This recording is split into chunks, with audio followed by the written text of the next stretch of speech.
सैफ अली खान के घर में घुसकर उन पर हमला करने वाले आरोपी को गिरफ्तार करने के बाद आज बांद्रा के हॉलिडे कोर्ट में उसे पेश किया गया और उसके बाद उसे 5 दिनों की पुलिस कस्टडी दी गई है।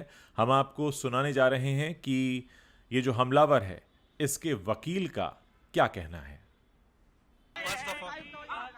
फर्स्ट ऑफ ऑल मैं एक बोलना चाहता हूँ, there is a clear cut violation of 43A of the supreme court guidelines. आज कोर्ट में मुद्दा उठाया गया है कि 309 लगने वाला है BNS के हिसाब से, पर 309 एप्लीकेबल नहीं होता है because there is no threaten, there is no motive of the to assault the Saif Ali Khan, but there is a clear-cut violation of the section 43A and 35(1)AB because their notice has not been served. First of all, the police has stated that he is not a resident. 6 महीने से वो यहाँ पे रह रहा है, लेकिन वो कई सालों से रह रहा है। आज कोर्ट ने खुद सामने पब्लिक प्रोसिक्यूटर ने एडमिट किया है कि वो 7 साल से रह रहे, 7 साल से रह रहे, लेकिन 7 साल से अगर वो रह रहे और उनका क्या है बैकग्राउंड, तो उन्होंने कुछ किया नहीं है। The remand is very faulty, has not been stated the clear transparency.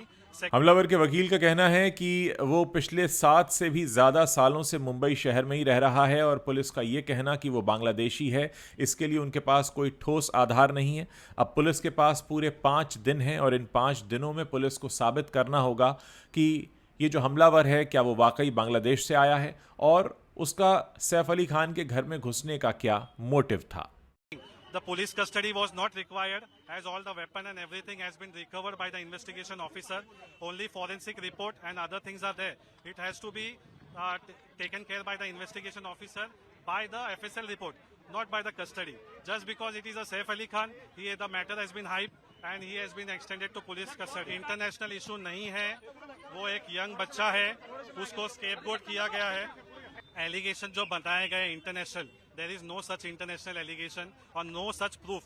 अभी तक इन्वेस्टिगेशन ऑफिसर ने कोई ऐसा प्रूफ नहीं बताया है कि उसमें पता चले कि इंटरनेशनल इश्यूज है। अभी वो बांग्लादेशी है ओरिजिन, ये नहीं है, वो अभी तक कंफर्म ये नहीं है, उनके पास कोई डॉक्यूमेंट्री एविडेंस नहीं है, कोई इंटरनेशनल इशू नहीं है और कोई अटेम्प्ट टू मर्डर नहीं है।